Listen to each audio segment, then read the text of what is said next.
السلام عليكم ورحمة الله وبركاته. الحمد لله رب العالمين والعاقبة للمتقين والصلاة والسلام على أشرف الأنبياء والمرسلين نبينا محمد وعلى آله وصحبه أجمعين ومن تبعهم بإحسان إلى يوم الدين. أما بعد، فعن ابن عباس رضي الله تعالى عنهما أن النبي صلى الله عليه وسلم كان يقول بين السجدتين اللهم اغفر لي وارحمني واهدني وعافني وارزقني، رواه الأربعة إلا النسائي واللفظ لأبي داود وصححه الحاكم رحمه الله. بلوغ المرام من ادلت الاحکام کی حدیث نمبر 239 ابھی آپ کے سامنے پڑھی گئی ہے۔ حدیث کے راوی مشہور صحابی سیدنا عبداللہ بن عباس رضی اللہ تعالی عنہما ہے، وہ بیان فرماتے ہیں ان النبی صلی اللہ علیہ وسلم کان یقول بین السجدتین، کہ اللہ کے نبی صلی اللہ علیہ وسلم دو سجدوں کے درمیان پڑھتے تھے۔ یقول کہتے تھے، قال یقول مانا تھا کہنا، مفہوم ہوگا پڑھنا۔ بین السجدتین، بین مانے درمیان، بیچ، بین مانے درمیان، بیچ۔ السجدتین، سجدہ مانے سجدہ، السجدتین کی مانا تو دو سجدہ۔ بین السجدتین، دو سجدوں کے درمیان، دو سجدوں کے درمیان، ترجمہ یہ ہوگا بین السجدتین، دو سجدوں کے درمیان۔ ان النبی صلی اللہ علیہ وسلم یقول بین السجدتین، نبی کریم صلی اللہ علیہ وسلم دو سجدوں کے درمیان کہتے تھے یعنی پڑھتے تھے، اللہم اغفر لی وارحمنی واہدنی وعافنی وارزقنی۔ اللہم اے اللہ، اللہم اے اللہ، اللہم اغفر، اغفر، غفر یغفر معنی ہوتا ہے بخشنا، معاف کرنا۔ اغفر یہ فعل امر ہے، معنی ہوگا تو بخش دے، اغفر تو بخش دے، معاف کر دے۔ اللہم اغفر، اے اللہ تو معاف کر دے، لی مجھ کو، اے اللہ تو مجھے معاف کر دے، بخش دے۔ وارحمنی، وارحم، رحم یرحمک معنی ہوتا ہے رحم کرنا، وارحم یہ بھی فعل امر ہے، معنی ہوگا تو رحم کر، نی مجھ پر، وارحمنی کا معنی ہوگا تو مجھ پر رحم کر، وارحمنی تو مجھ پر رحم کر، وارحمنی تو مجھ پر رحم کر۔ اللہم اغفر لی وارحمنی، اے اللہ تو مجھے بخش دے، وارحمنی اور تو مجھ پر رحم کر۔ وہدنی، ہدا یہدی معنی ہوتا ہے ہدایت دینا، وہدنی کا معنی ہوگا تو مجھے ہدایت دے، وہدنی تو مجھے ہدایت دے، وہدنی تو مجھے ہدایت دے۔ وعافنی یہ بھی فعل امر ہے، وعافنی تو مجھے عافیت دے، وعافنی تو مجھے عافیت دے۔ ورزقنی، رزق یرزق معنی ہوتا ہے روزی دینا، رزق دینا، ورزق یہ فعل امر ہے، معنی ہوگا تو روزی دے، نی مجھ کو، ورزقنی اس کا معنی ہوگا تو مجھے روزی دے، ورزقنی تو مجھے روزی دے۔ رواہ الائمۃ الا، رواہ الاربعۃ، رواہ الاربعۃ الا النسائی، اس حدیث کو چاروں محدثین نے بیان کیا ہے سوائے نسائی کے۔ کیا معنی ہوا؟ امام ترمذی، امام ابو داؤد، امام ابن ماجہ نے اس حدیث کو بیان کیا ہے۔ رواہ الاربعۃ الا النسائی کا معنی ہی ہوگا، کہ 4 ائمہ نے بیان کیا ہے سوائے نسائی کے، تو 4 میں سے ایک نکل گئے، کتنے بچے؟ 3۔ کون مراد ہوں گے؟ امام ترمذی، امام ابو داؤد، امام ابن ماجہ۔ ابھی جو روایت پڑھی گئی ہے ان تینوں محدثین نے اپنی کتاب میں بیان کیا ہے، امام ترمذی، امام ابو داؤد اور امام ابن ماجہ رحمہم اللہ اجمعین نے بیان کیا ہے۔ واللفظ لابی داؤد، اور حدیث کے الفاظ ابو داؤد کے، واللفظ لابی داؤد، حدیث کے جو الفاظ یہاں استعمال ہوئے ہیں کس کے ہیں؟ ابو داؤد کے۔ وصححہ الحاکم، امام حاکم نے اس حدیث کو صحیح قرار دیا ہے۔ صححہ مانے صحیح قرار دینا، وصححہ الحاکم، امام حاکم رحمہ اللہ نے اس حدیث کو صحیح کہا ہے۔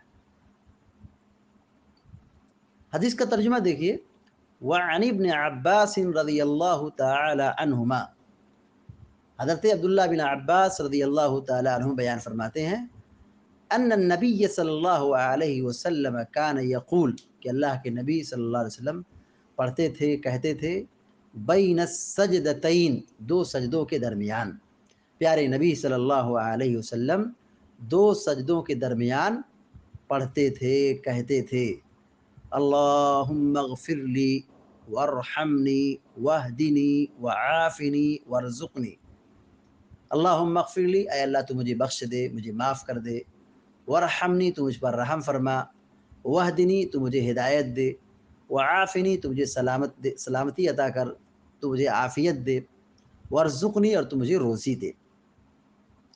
رواہ الاربعۃ الا النسائی، امام نسائی کے علاوہ چاروں نے بیان کیا ہے، یعنی امام ترمذی، امام ابو داؤد، امام ابن ماجہ رحمہم اللہ نے بیان کیا ہے۔ واللفظ لابی داؤد، حدیث کے الفاظ ابو داؤد کے ہیں۔ وصححہ الحاکم، امام حاکم رحمہ اللہ نے اس حدیث کو صحیح قرار دیا ہے۔ حدیث کے ترجمے سے آپ نے یہ ملاحظہ کیا کہ پیارے نبی صلی اللہ علیہ وسلم 2 سجدوں کے درمیان بیٹھتے تھے، آرام سے بیٹھتے تھے اور دعا پڑھتے تھے۔ تو دونوں سجدوں کے درمیان بیٹھنا ہے، جس کو نماز کی اصطلاح میں جلسہ کہا جاتا ہے۔ جلسہ عربی زبان کا لفظ ہے جس کا معنی ہوتا ہے بیٹھنا، جلسہ، بیٹھنا۔ اللہ کے نبی صلی اللہ علیہ وسلم جلسے میں بیٹھتے تھے، 2 سجدوں کے درمیان بیٹھتے تھے اور یہ دعا پڑھتے تھے، اللہم اغفر لی وارحمنی واہدنی وعافنی وارزقنی۔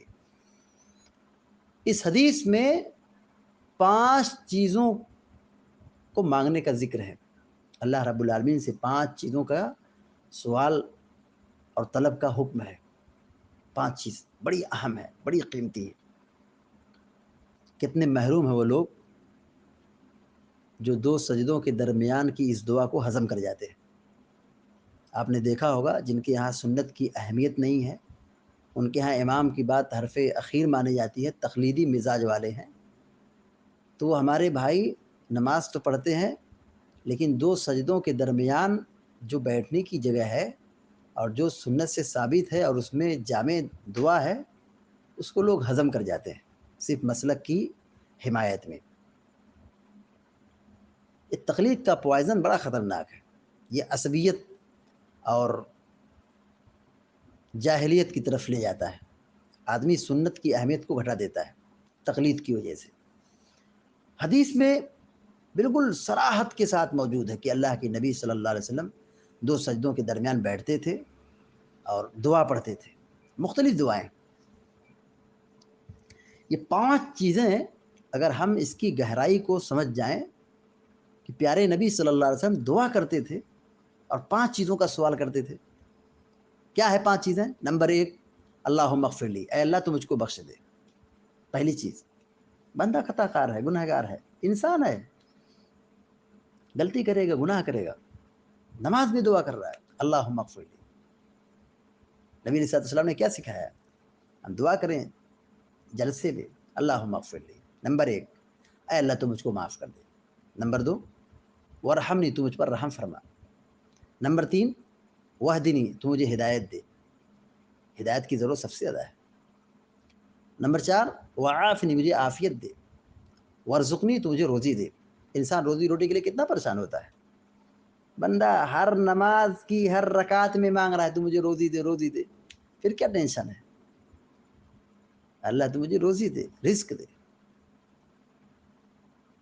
تو جلسہ جو ہے، دو سجدوں کے درمیان جو بیٹھتے ہیں اس کو جلسہ کہتے ہیں۔ یہ دعا کی جگہ ہے، یہاں پہ دعا کرنا چاہیے، اللہ سے مانگنا چاہیے۔ اللہم اغفر لی، نمبر 1، اے اللہ تو مجھ کو بخش دے۔ مغفرت کا معنی علماء نے 2 بیان کیا ہے۔ نمبر 1، گناہوں پر پردہ ڈالنا، اے اللہ تو میرے گناہوں پر پردہ ڈال دے۔ اللہم اغفر لی ایک معنی کیا ہے؟ تو میرے گناہوں پر پردہ ڈال دے۔ اور دوسرا معنی ہے کہ گناہوں کو درگزر کر دے اور اس پر سزا اور مواخذہ مت لے، گناہ جو ہوا ہے اس کی سزا مت دے، گناہ کو ختم کر دے، درگزر کر دے۔ اللہم اغفر لی، اے اللہ تو مجھ کو بخش دے، گناہوں کو ختم کر دے، عذاب مت دے، سزا مت دے، معاف کر دے، درگزر کر دے۔ ورحمنی، تو مجھ پر رحم کر، اللہ کی رحمت مل جائے، سارا ٹینشن، ساری مصیبت، ساری پریشانی دور ہو گئی، اور اللہ کی مغفرت مل گئی، دنیا و آخرت میں بیڑا پار ہو گیا۔ اللہ تعالیٰ کسی بندے کو معاف کر دے، کامیاب ہو گیا۔ بندے کو سب سے زیادہ جس چیز کا سوال کرنا چاہیے وہ یہی کہ اللہ تعالیٰ تو مجھ کو معاف کر دے، مجھ کو بخش دے۔ واہدنی، تو مجھے ہدایت دے، ہدایت دے۔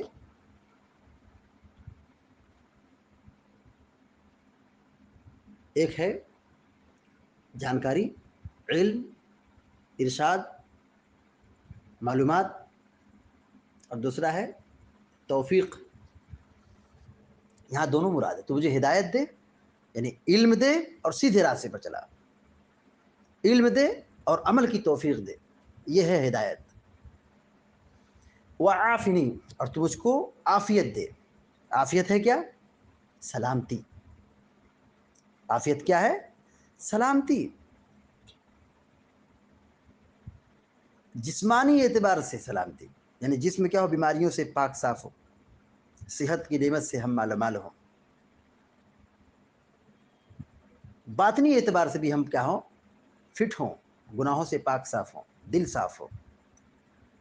تو ظاہری اور باطنی امراض سے ہم محفوظ ہوں۔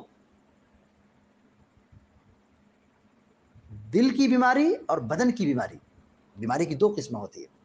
ایک ہوتا ہے بدن کی بیماری، جیسے سردی، بخار اور بیماریاں جو ہے جو ظاہری طور پر نظر آتی، اور ایک ہوتا ہے دل بیمار ہے، یعنی آدمی کہ دل میں نفاق ہے، دل کمزور ہے، ایمان کمزور ہے، اور اس میں گندگی پیدا ہو گئی، گناہ اور معصیت داخل ہو گئی، دل کالا ہو گیا، دل سخت ہو گیا، یہ امراض القلوب ہے۔ تو مجھے عافیت دے، ہر اعتبار سے عافیت دے، جسمانی اعتبار سے بھی عافیت اور روحانی اعتبار سے بھی عافیت، ظاہری اعتبار سے بھی عافیت اور باطنی اعتبار سے بھی عافیت۔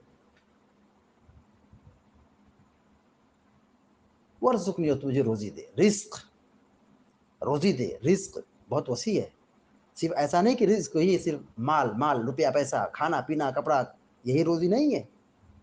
روزی کا مفہوم بہت وسیع ہے۔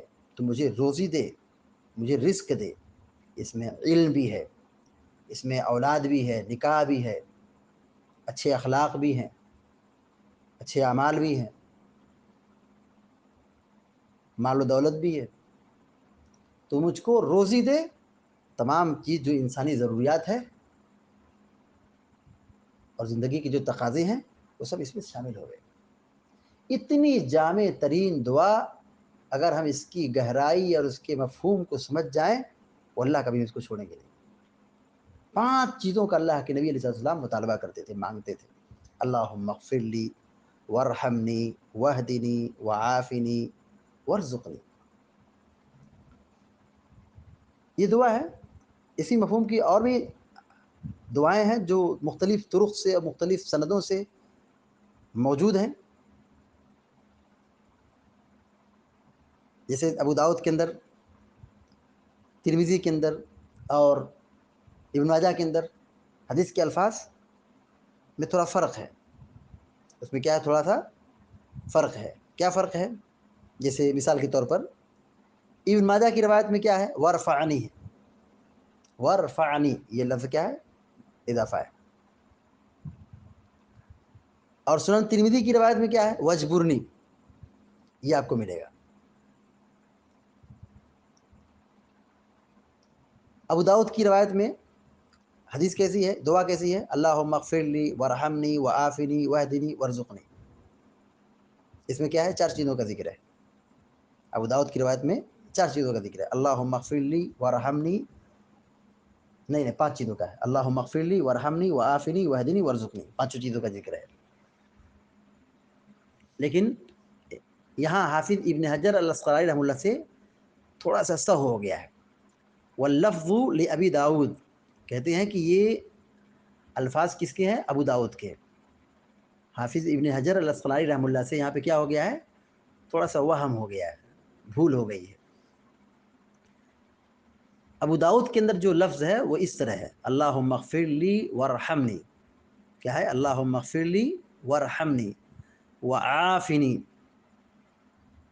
کیا ہے، پہلے وعافنی ہے، وہدنی بعد میں ہے. اور بلوغ المرام میں کیسا ہے، وہدنی پہلے ہے، وعافنی بعد میں ہے.